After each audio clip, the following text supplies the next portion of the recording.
Welcome back to our third video of chapter 11, Light. Today I will try to teach you about critical angle and total internal reflection. So let me draw a figure. So suppose ray of light goes from denser medium to rarer medium. Okay, this is suppose denser medium and this is rarer medium. Okay, and this is the ray of light. In this point this ray of light falls. Okay, so we will draw a normal on this incident point.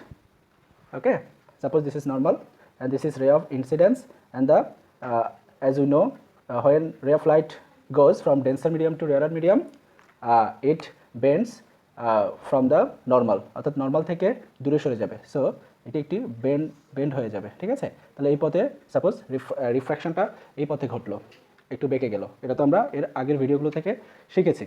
ঠিক আছে, এখন ঠিক এই ক্ষেত্রে ডেন্সার medium থেকে যখন rare মিডিয়ামে যাবে তখন অ্যাঙ্গেল অফ ইনসিডেন্ট অর্থাৎ আইটা অ্যাঙ্গেল অফ রিফ্র্যাকশন থেকে ছোট হবে, অর্থাৎ অ্যাঙ্গেল অফ রিফ্র্যাকশনটা বড় হবে। ঠিক আছে, আচ্ছা এখন খেয়াল করো, দ্যাট মিনস এটাই দাঁড়াচ্ছে যে আমি যদি ইনসিডেন্ট রেটাকে বর্ধিত করি, অর্থাৎ আমি এটাকে এক্সটেন্ড করি, তাহলে ন্যাচারালি রে অফ রিফ্র্যাক্টেড রেটা কী করবে, এদিকে বেঁকে যাবে। সাপোজ আমি এটাকে বাড়িয়ে অ্যাঙ্গেলটাকে বাড়িয়ে আমি এই পথে দিলাম, ঠিক আছে, এই রেট, তাহলে এটা কোন দিকে বেঁকে যাবে, আরও এদিকে বেঁকে যাবে। ঠিক আছে, এভাবে আমি যদি এটা এইভাবে বাড়াই, ইনসিডেন্ট অ্যাঙ্গেল যদি বাড়াই তাহলে রিফ্র্যাকশন অ্যাঙ্গেলটাও কী হবে, বাড়বে। ঠিক আছে, এবং বাড়তে বাড়তে সে কী হবে, কোনো এক সময় ঠিক বাড়তে বাড়তে এই দিক দিয়ে সারফেস দিয়ে চলে যাবে। It will go along with the surface. ঠিক আছে, যদি আমি রে অফ অ্যাঙ্গেলটা বাড়াই। ঠিক আছে, এখন আমি তোমাকে বোঝাতে ট্রাই করছি যে সারফেস দিয়ে যখন রিফ্র্যাক্টেড রেটা চলে যায়, that means angle of refraction তখন 90 ডিগ্রি হয়। এটা হবে অ্যাঙ্গেল অফ রিফ্র্যাকশন তখন 90 ডিগ্রি হবে যখন সে সারফেস দিয়ে চলে যাবে। ঠিক আছে, তো আমি এই ক্ষেত্রে এটা হলো কি, এই ক্ষেত্রে আর হবে 90 ডিগ্রি। ঠিক আছে, তাহলে অ্যাঙ্গেল অফ রিফ্র্যাকশনটা 90 ডিগ্রি আমি কখন পাবো, যখন অ্যাঙ্গেল অফ ইনসিডেন্টের যে ভ্যালুর জন্য, অর্থাৎ আই এর যে ভ্যালুর জন্য আমি আর এর ভ্যালু 90 ডিগ্রি পাবো, আই এর সেই ভ্যালুকে বলা হবে ক্রিটিক্যাল অ্যাঙ্গেল। ঠিক আছে, ক্রিটিক্যাল অ্যাঙ্গেল বলা হবে, অর্থাৎ ক্রিটিক্যাল অ্যাঙ্গেল অবশ্যই অ্যাঙ্গেল অফ ইনসিডেন্টকে ডিনোটস করবে, নট অ্যাঙ্গেল অফ রিফ্র্যাকশন। ঠিক আছে, আমি ফিগারটা আবার একটু দেখাই, তাহলে তোমাদের আরও ক্লিয়ার হয়ে যাবে। ঠিক আছে, আমি সব কিছু মুছে দিচ্ছি।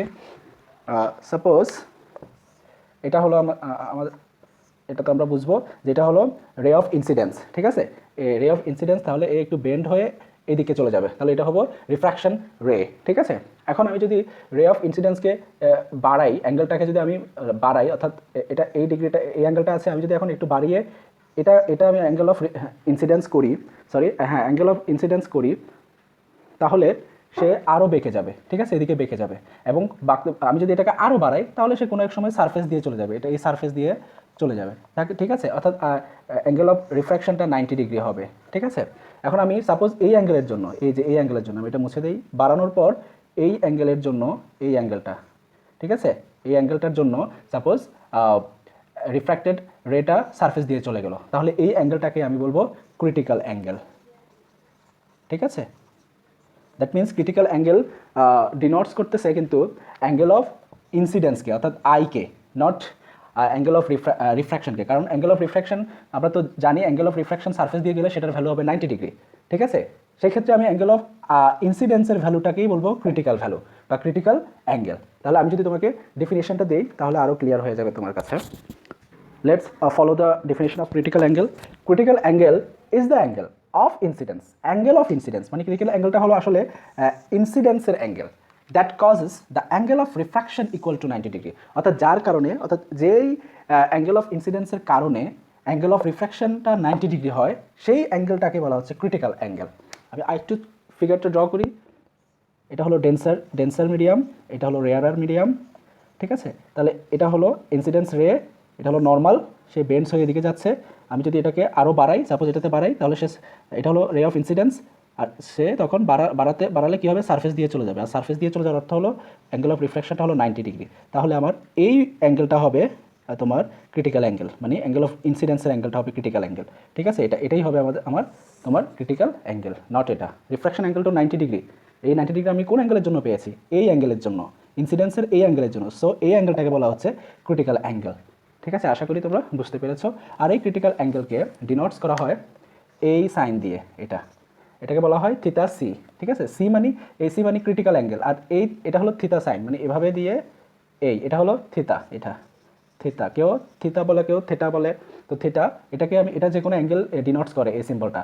আর এই সিম্বলের নিচে যদি আমি একটা সি দিই, তখন এটাকে বোঝাচ্ছে যে অ্যাঙ্গেল অফ ক্রিটিক্যাল অ্যাঙ্গেল। ঠিক আছে, এটা দিয়েই ডিনোটস করে ক্রিটিক্যাল অ্যাঙ্গেলকে।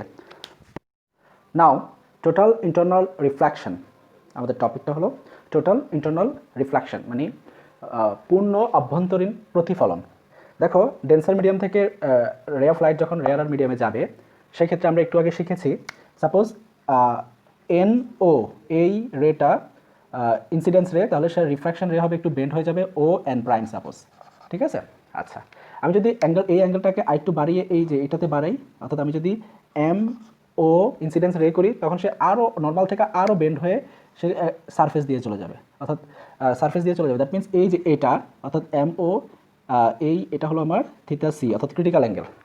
এখন তুমি যদি ক্রিটিক্যাল অ্যাঙ্গেলের চেয়েও বেশি করো, ইনসিডেন্স অ্যাঙ্গেলটা বা অ্যাঙ্গেল অফ ইনসিডেন্সটা যদি ক্রিটিক্যাল অ্যাঙ্গেলের চেয়েও বাড়িয়ে দাও, সেই ক্ষেত্রে কী হবে? তুমি বাড়িয়ে সাপোজ এটা থেকে বাড়িয়ে এখানে নিয়ে আসলা, ঠিক আছে, তখন সে কী করবে? তখন সে আরও সারফেস থেকে আরও বেন্ড হয়ে এই পথে চলে যাবে। ঠিক আছে, সারফেস থেকে বেন্ড হয়ে এই পথে চলে যাবে। তাহলে আমি সাপোজ এই দুটো রশ্মিকে রাখলাম, আমি এগুলো মুছে দিলাম সাপোজ, ওকে। দ্যাট মিনস দেখো, এটা কিন্তু আমার ক্রিটিক্যাল অ্যাঙ্গেলের চেয়েও কিন্তু বড় কোণ অ্যাঙ্গেল। ঠিক আছে, আমি কি বোঝাতে পারতেছি? এটা কিন্তু ক্রিটিক্যাল অ্যাঙ্গেল হলে তো এটা এই দিক দিয়ে চলে যেত। এখন ক্রিটিক্যাল অ্যাঙ্গেলের চেয়েও বাড়ানোর কারণে এই অ্যাঙ্গেলটা সেটা সারফেস থেকেও দূরে সরে গিয়ে এই পথে গিয়ে রিফ্র্যাক্টেড হয়েছে। এখন তুমি একটু খেয়াল করো তো, যে তোমার রে অফ ইনসিডেন্সটা ডেন্সার মিডিয়াম থেকে যাচ্ছিল, কিন্তু সে রিফ্র্যাকশন হয়ে রিফ্র্যাক্টেড রেটা কিন্তু আবার ডেন্সার মিডিয়ামেই ফিরে আসছে। তুমি কি খেয়াল করছো? দেখো, ডেন্সার মিডিয়াম থেকে যাচ্ছে, ওইদিকে না গিয়ে সে এই পথে চলে আসছে। যেহেতু ক্রিটিক্যাল অ্যাঙ্গেলের চেয়েও বেশি অ্যাঙ্গেলে সে কী হলো, ইনসিডেন্টসটা ঘটলো, সেক্ষেত্রে রে অফ রিফ্র্যাকশনটা ডেন্সার মিডিয়ামেই থেকে গেল, কোনো রেয়ার মিডিয়ামে যায়নি। তো এই ঘটনাকে বলা হচ্ছে টোটাল ইন্টারনাল রিফ্র্যাকশন। অর্থাৎ এক্ষেত্রে আর রিফ্র্যাকশন ঘটেনি, এক্ষেত্রে কী ঘটেছে? রিফ্র্যাকশন ঘটেছে, নট রিফ্র্যাকশন। রিফ্র্যাকশন কিন্তু এক্ষেত্রে ঘটেনি, কি ঘটেছে? রিফ্লেকশন ঘটেছে। অর্থাৎ রে অফ লাইট যেই মিডিয়াম থেকে আসছিল সেই মিডিয়ামেই চলে আসছে, ফিরে আসছে। ঠিক আছে, সেজন্য এই ঘটনাকে বলা হচ্ছে টোটাল ইন্টারনাল রিফ্লেকশন। তাহলে এই ক্ষেত্রে তোমার কন্ডিশনটা কি? কন্ডিশন হলো অ্যাঙ্গেল অফ ইনসিডেন্স যখন ক্রিটিক্যাল অ্যাঙ্গেলের চেয়ে বেশি হবে, তখনই টোটাল ইন্টারনাল রিফ্লেকশন ঘটবে। আমি আবারও বলছি, অ্যাঙ্গেল অফ ইনসিডেন্স যদি ক্রিটিক্যাল অ্যাঙ্গেলের চেয়ে বেশি হয়, তখন অ্যাঙ্গেল অফ রিফ্র্যাকশনটা রেয়ার মিডিয়ামে না গিয়ে ডেন্সার মিডিয়ামেই চলে আসে। তো এই ঘটনাটাকে বলা হচ্ছে টোটাল ইন্টারনাল রিফ্লেকশন। ঠিক আছে, এটার ডেফিনেশনটা দেখে নাও। This is the definition of total internal reflection. দেখো, একটু খেয়াল করো, when rays of light go from denser medium to rarer medium, তাহলে denser medium to rarer medium at greater than critical angle, তাহলে এখানে আমি মার্ক করি গ্রেটার দেন ক্রিটিক্যাল অ্যাঙ্গেল। ঠিক আছে, the rays are reflected back instead of refraction.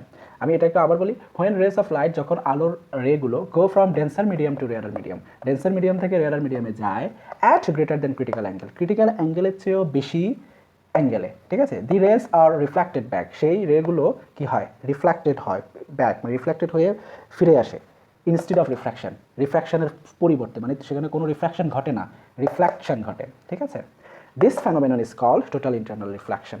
ঠিক আছে, এই ঘটনাকে টোটাল ইন্টারনাল রিফ্লেকশন বলে।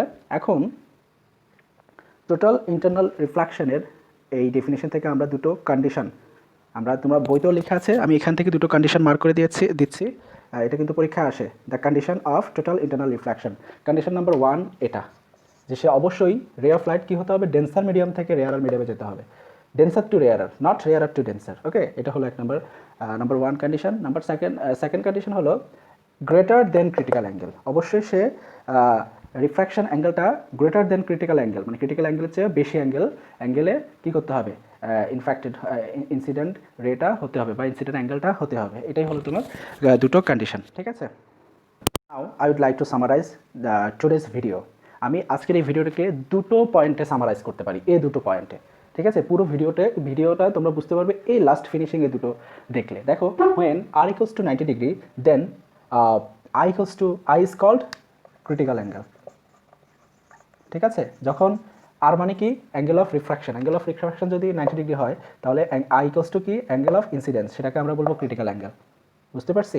আচ্ছা, এরপরে আর যদি গ্রেটার দেন 90 ডিগ্রি হয়, অর্থাৎ অ্যাঙ্গেল অফ রিফ্রাকশন যদি 90 ডিগ্রি থেকে বেশি হয়, অথবা আই যদি গ্রেটার দেন ক্রিটিক্যাল অ্যাঙ্গেল হয়, বা অ্যাঙ্গেল অফ ইনসিডেন্স যদি ক্রিটিক্যাল অ্যাঙ্গেলের চেয়ে বেশি হয়, তাহলে সেই ঘটনাকে বলবো আমরা টোটাল ইন্টারনাল রিফ্লেকশন।